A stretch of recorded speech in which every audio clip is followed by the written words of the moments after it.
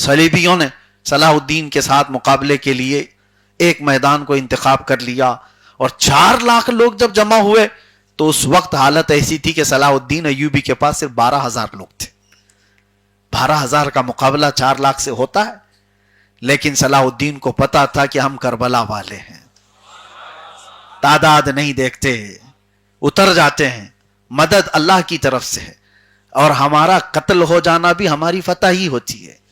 اگر قتل ہونا فتح نہیں ہوتا تو حسین اعظم کا چرچا اتنا کیوں ہوتا؟ میرے عزیزو، یہ جذبہ شہادت تھا صلاح الدین ایوبی نے۔ 12,000 لوگوں سے وہ جنگ لڑی ہے۔ تاریخ آج بھی بتاتی ہے کہ وہ 4 لاکھ کو، اس فوج کو انہوں نے تتر بتر کر کے رکھ دیا۔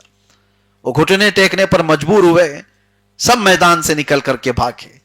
صلاح الدین ایوبی کی یہ تاریخ، اور اس کے بعد بہت ساری تاریخیں ہیں میرے عزیزو، لیکن یہ سب چیزیں ذریعہ بنتی ہیں، یہ ذریعہ ہیں، اور حقیقی فتح مبین اللہ کی طرف سے ہے۔ وہ اللہ قادر مطلق اپنے منصوبے پورے فرماتا ہے۔ وَمَكَرُوا مَكَرَ اللَّهُ وَاللَّهُ خَيْرُ الْمَاكِرِينَ۔ قرآن میں اللہ فرماتا ہے یہ کافر منصوبہ بناتے ہیں، سازش کرتے ہیں، اور اللہ خفیہ تدبیر کرتا ہے، اور اللہ کی خفیہ تدبیر غالب آ کر رہتی ہے۔ اس سے بہتر تدبیر کرنے والا کوئی نہیں۔ جو جال بناتا ہے ظالم، اکثر ایسا ہوتا ہے کہ اس جال میں اس کے ہی پیر پھنسے رہتے ہیں۔ اور آج دیکھنا آپ ظالموں کو کہ جو جال وہ بن رہے ہیں وہ اسلام کے خلاف، پورے مسلمانوں کو آپس میں لڑانے کے لیے۔ یہ عیاش قسم کے عرب آج بھی ہوش کے ناخن لیں تو ان کی زندگی بچے گی، ورنہ ان کی تباہی بھی طے ہے۔ کیونکہ یہ میں نہیں کہتا، اللہ کے نبی صلی اللہ علیہ وسلم کی حدیث سنا رہا ہوں۔ حضور فرماتے ہیں وَيْلٌ لِلْعَرَبْ مِنْ شَرٍ قَدْ اقْتَرَبَ۔ یہ عربوں کے لیے تباہی ہے، حضور نے فرمایا عربوں کے لیے بربادی ہے، ان قریب ایک ایسی برائی جس کے یہ قریب ہو رہے ہیں۔ وہ کون سی برائی ہے؟ من شر قد اقترب، حضور نے فرمایا ایک ایسی برائی جو عربوں کے قریب آ رہی ہے، جس سے یہ بہت قریب ہو رہے ہیں۔ وہ قریب ہونے والی سب سے بڑی برائی جانتے ہو کیا ہے؟ یہ شرک اور کفر میں مبتلا ہوں گے، اور ہو رہے ہیں۔ آپ جا کر کے دیکھیں گے، تحقیق کریں گے تو پتہ چلے گا، ایسے ایسے بنا مسلمان بزدلوں کو پیدا کیا جا رہا ہے جو نئے نئے شوشے چھوڑنے جا رہے ہیں۔ اسلامی تمام ہماری وراثت کو انہوں نے پامال کیا ہے۔ اب بے حیائیاں عروج پر ہیں۔ جس ملک کو آج آپ دیکھ رہے ہیں جو اپنی سرحدیں بچانے کے لیے دوڑے دوڑے بھاگ رہے ہیں، ان کے حالات یہ ہیں۔ اللہ کے نبی صلی اللہ تعالی علیہ وسلم نے ڈیفنس کرنا سکھایا۔ ان عربوں کے پاس کوئی چیز نہیں ہے جو اپنا ڈیفنس کر سکیں، یہ محتاج ہیں اس دادا کے۔ اس کو بلا رہے ہیں آ جاؤ، تم مسیح ہو ہمارے، تم مددگار ہو ہمارے۔ یہ لمبی چوڑی دعائیں کرنے والے حرم کے امام یہ جھوٹے مکار لوگ ہیں۔ یہی وہ شیخ حرم ہے جو چرا کے بیچ کھاتا ہے، گلی میں بوزر وہ دلق اویس و چادر زہرا، اس کو کہا گیا تھا۔ یہ وہ شیخ حرم ہے جو چرا کے بیچ، یہ وراثت کو انہوں نے اپنے ایسا پامال کیا ہے کہ ان کی زبانوں میں اب کوئی اثر نہیں رہ گیا۔ میرے عزیزو، عربوں کے جو حالات ہیں، اگر وہ ہوش کے ناخن آج نہیں لیے تو ان کی تباہی بھی طے ہے، اور یہ احادیث کریمہ میں اس کی پیشین گوئی کی گئی ہے۔ ہمیشہ کوئی طاقت اور کوئی حکومت قائم رہنے والی نہیں ہے۔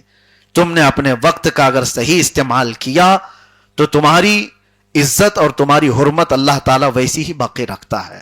آج بھی خالد بن ولید کو کوئی فراموش نہیں کرتا، ان کو دی ہوئی طاقت کا انہوں نے صحیح استعمال کیا۔ دنیا آج حکومت کی مثال دینا چاہے تو ابو بکر و عمر کی مثال دیتی ہے رضی اللہ تعالیٰ عنہما۔ کیوں؟ اس لیے کہ انہوں نے اپنا ملا ہوا پاور کا مس یوز نہیں کیا تھا، اپنے عیش کے لیے نہیں۔ آپ کو پتا ہے ایران کی طرف سے ایک قاصد آیا تھا، اس وقت فارس تھا، اور اس وقت کسرا بادشاہ کے حکومت کے انڈر میں آنے والا یہ پورا علاقہ۔ ایک قاصد آیا تھا اور جاسوس بن کر کے کہ امیر المومنین کی تلاشی لی جائے. مسلمانوں کا امیر المومنین عمر ابن خطاب، اس کی دھاک اتنی ہے کہ ہمارے بادشاہ ڈر رہے ہیں، ہماری فوج ڈری ہوئی ہے، یہ رہتا کہاں ہے، اس کی فوج کتنی ہے. مدینے میں آیا اور آ کر کے صحابہ سے اس نے پوچھا کہ تمہارا بادشاہ کہاں رہتا ہے عمر ابن خطاب؟ تو لوگوں نے ہنس کر کے اس سے کہا ہمارا بادشاہ نہیں ہوتا، ہمارا امیر المومنین ہوتا ہے. بادشاہ کا کانسیپٹ ہی ہٹایا. صحابہ نے جواب دیا تھا. اچھا، آنے والے نے کہا اچھا وہ بادشاہ نہیں ہوتا تمہارا، امیر المومنین ہوتا ہے. تو ٹھیک ہے، اس کا محل کہاں ہے؟ تو بتانے والے نے پھر ہنس کر کے کہا اس کا محل نہیں، جاؤ جنت البقیع کے قریب میں ایک پیلو کا درخت ہے، اس کے نیچے سو رہا ہوگا. پتہ بتانے والے نے بتایا اور وہ جاسوس آیا تو دیکھا تنہا عمر ابن خطاب درخت کے نیچے ننگی پیٹھ سو رہے ہیں. یہ وہ عمر ابن خطاب ہے جس کی دھاک سے قیصر و کسریٰ کانپ رہے ہیں، ڈرے ہوئے ہیں. اپنی طاقت کا استعمال اپنے عیش کے لیے نہیں کیا. وہ سونے کی کرسیاں بنا سکتے تھے، وہ بھی مہنگے مہنگے قالین لگا سکتے تھے. آپ کو پتا ہے کسریٰ کی حکومت جب ختم ہوئی تھی، ایران کے بادشاہ کی حکومت، یہ دور فاروقی میں ختم ہوئی تھی، عمر ابن خطاب کے دور میں ختم ہوئی تھی. اس وقت اتنا مال جو فاتح قوم کو ملا تھا، یعنی مسلمانوں کو، وہاں سے بہت کچھ مدینہ لائے تھے اور قیمتی قالین بھی لائے تھے جس پر بادشاہ کی کرسی لگتی تھی. اور جانتے ہو اس زمانے میں بادشاہ کسی کو بہت زیادہ نوازنا چاہتا، بہت کسی سے خوش ہو گیا ہو، تو اس کو انعام میں کیا دیا جاتا؟ اس کو تھوڑی دیر کے لیے وہ قالین پر بٹھایا جاتا، اور وہ قالین پر بیٹھتا تو زندگی بھر فخر کرتا کہ میں کسریٰ کے بغل میں قالین پر بیٹھا ہوا آدمی. یہ اس وقت کا انعام تھا. اور جب بات کسریٰ کی حکومت ختم ہوئی تو وہ قالین بھی آیا، وہ کرسی بھی آئی، سب آیا. لیکن میرے عزیزو، حضرت عمر ابن خطاب رضی اللہ تعالیٰ عنہ کے پاس جب یہ لا کر پیش کیا گیا کہ بہت مہنگی قالین جس پر کسریٰ کی کرسی لگتی تھی وہ بھی آ گیا ہے مال غنیمت میں، اس کو کیا کیا جائے؟ مسجد نبوی میں محراب، منبر کہیں پر اس کو سجا دیا جائے. سیدنا عمر ابن خطاب نے کہا مسجد نبوی کے دروازے کے باہر اس کو لگاؤ تاکہ ہر آنے والا اپنا پاؤں پوچھ کر کے مسجد میں آئے، دنیا کو یہ پتا چلے جس پر بیٹھ کر کے بادشاہ فخر کیا کرتے ہیں وہ محمد عربی کے غلاموں کی دھول ہوا کرتا ہے. دنیا کو یہ بتایا ہمیں دنیا کی چکا چوند اپنی طرف راغب نہیں کر سکتی، بڑی بڑی طاقتیں ہم کو اپنی طرف نہیں کھینچ سکتی. یہ تو تھا اصل اسلام، اصل اسلام. لیکن آج ان عربوں نے جو اصل اسلام کا چہرہ مسخ کر کے رکھا ہے، انہوں نے تو کموڈ ٹوائلٹ کے وہ سونے کے بنائے ہیں، اور ان لوگوں نے بھر بھر کر کے پیسے امریکن صدر کو گفٹ کیے جا رہے ہیں. تم ہی ہمارے داتا ہو، تم ہی ہمارے ماتا ہو، سب کچھ ہو. اور پھر ظاہر سی بات ہے، ایک بات دیکھ لینا، جس نے ایسے ظالم کتے کی مدد کی ہے، وقت آتا ہے کہ ایک عربی میں مشہور مقولہ ہے کہ قتل الثور الابیض یوم قتل الثور الابیض، قتل الثور الاحمر یوم قتل الثور الابیض. ایک کہا جاتا ہے ایک لال بیل تھا اور ایک سفید بیل تھا، دونوں کی بڑی گہری دوستی تھی، اور دوستی ایسی تھی کہ ان کی دھاک بیٹھی ہوئی تھی جنگل میں، دونوں کا اتحاد تھا. اور شیر ان کو کھانا چاہتا تھا لیکن کھا نہیں پاتا. وجہ یہ تھی کہ شیر جو ہے جب حملہ کرنے آئے، لال بیل اور سفید بیل دونوں مل کر کے سینگ مارتے اور بھاگ جاتا تھا، نہیں آ پاتا تھا.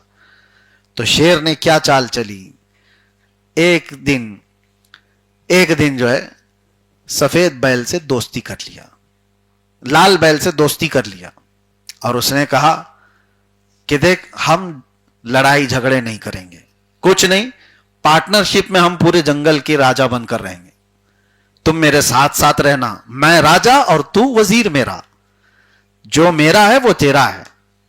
اور ظاہر سی بات ہے بیل ہی تھا،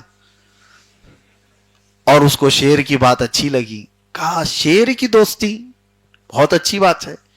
تو لال بیل جو ہے نا وہ لال ہو گیا جلدی، اور اس نے دوستی کو صحیح سمجھ لیا. شیر نے کہا کہ تو میرے ساتھ ساتھ رہنا، لیکن اس کی مخالفت کر رہا تھا سفید بیل، کہہ رہا تھا ہماری دوستی ہے، شیر ہماری برادری کا ہے ہی نہیں، وہ ہے ہی نہیں، وہ درندہ ہے، تیری دوستی اس کے ساتھ زیادہ دن نہیں ہو سکتی، مت جا۔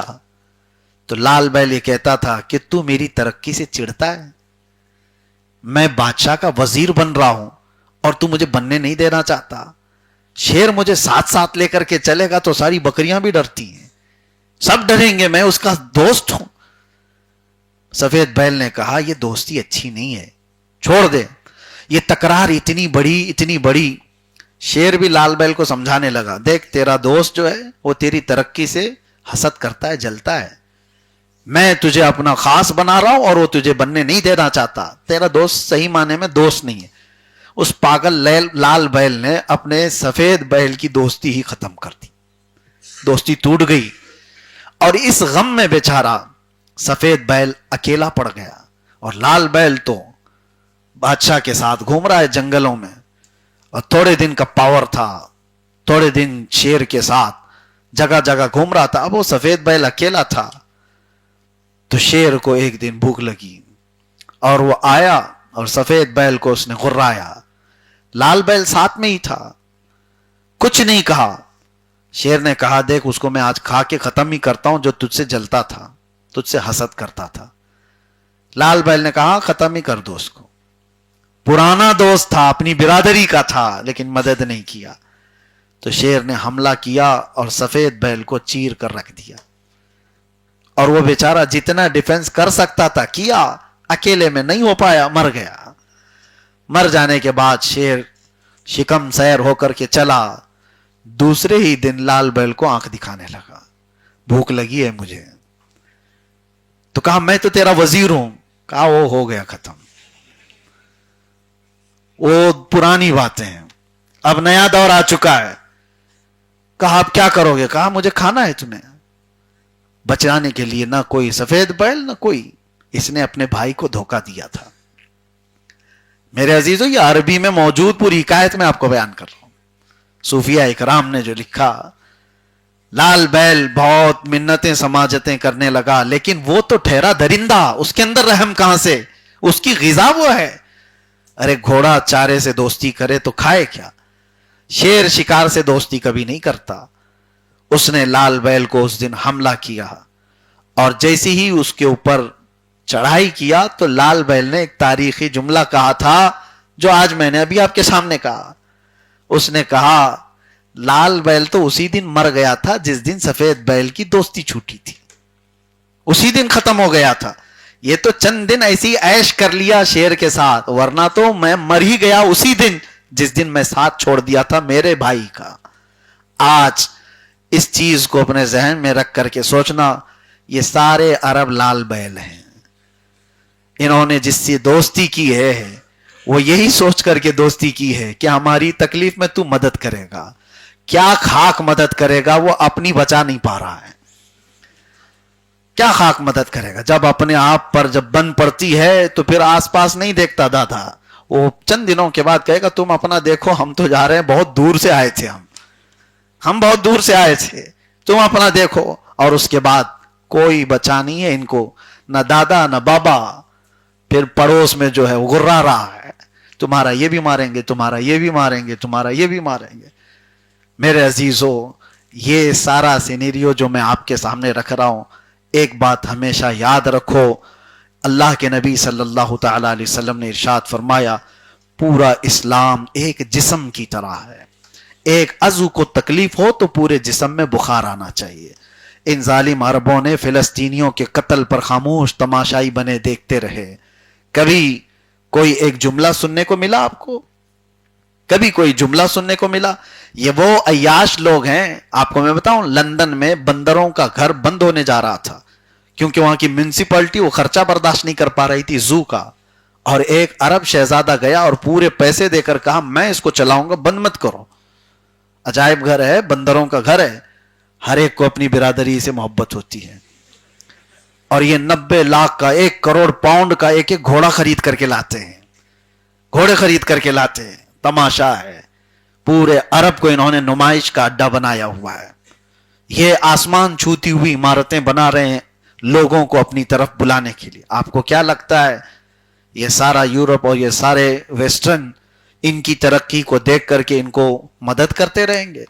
یہ سارے خطے میں جو انہوں نے آگ لگائی ہے یہ دیدہ و دانستہ ہے، یہ پوری طرح سے پری پلانڈ ہے کہ جنگ جب چھڑے گی تو تمہارے اکنومی پر بھی آئے گی، اور تم جو آج عرب لوگ بڑے بڑے بادشاہ بڑے بڑے عیاش نظر آتے ہو، ساری دنیا کی بڑی عمارتیں تمہارے پاس، ارے دنیا کو کھیلنے کی جگہ بھی یہی دیتے ہیں، پورے ورلڈ کپ کروانا ہے تو ان کے اندر کریز ہے، ان کے ہاں دیوانہ پن ہے، ایک دوسرے کو یہ لوگ سبقت لے جا رہے ہیں۔ یہ وہ عرب تھا جہاں کبھی قرآن کے علم پر کمپٹیشن ہوا کرتا تھا، حدیث پر کس کی گہری نظر ہے اس پر مقابلہ آرائی ہوتی تھی، اور آج ہے کہ فٹ بال پر اور دوسرے کھیلوں پر یہاں مقابلہ آرائی ہو رہی ہے۔ ان عربوں کے ہاتھوں سے سب کچھ چھین لیا گیا، ان کو آئی فون پکڑا دیا گیا ہے، اور اس کے علاوہ عیش کی زندگی دے کر انہیں خاموش کر دیا گیا۔ اس کی وجہ سے یہ زیادہ دن تک عیش و عشرت کی زندگیاں چلتی نہیں ہیں۔ آپ ان تمام حالات سے سبق لو، اور یہ آپ کے لیے یہاں سٹیٹس کی جنگ نہیں لڑنا ہے، یہ واٹس اپ سٹیٹس پر آپ جنگ مت لڑو، آپ ان تمام حالات سے درس لو کہ اللہ قرآن میں فرماتا ہے اللہ اس قوم کو اس وقت تک نہیں بدلتا جب تک وہ قوم خود اپنی حالت نہیں بدلتی۔ ہمیں بدلنے کا وقت ہے۔ جو بچے آج راستہ بھٹکے ہوئے ہیں انہی کے لیے یہ محفلیں ہیں۔ اللہ تبارک و تعالی آپ سب کو اصلاح حال عطا فرمائے، مجھے بھی اللہ تبارک و تعالی اصلاح حال عطا فرمائے اور استقامت علی الدین عطا فرمائے۔ اللہ کریم ہر طرح کے برے آفات و بلیات سے ہماری حفاظت فرمائے۔ اللہ ظالموں کو کیفر کردار تک پہنچائے اور مظلوموں کی اللہ تعالی غیب سے مدد فرمائے۔ رب تعالی اگر آج کی یہ شب لیلۃ القدر ہے تو مولا بغیر بخشے ہوئے ہم کو اس چھت سے باہر نہ فرما، ہم سب کا بھی شمار جہنم سے آزاد ہونے والوں میں فرما۔ وصلی اللہ تعالی علی خیر خلقہ محمد وآلہ وصحبہ اجمعین برحمتک یا ارحم الراحمین۔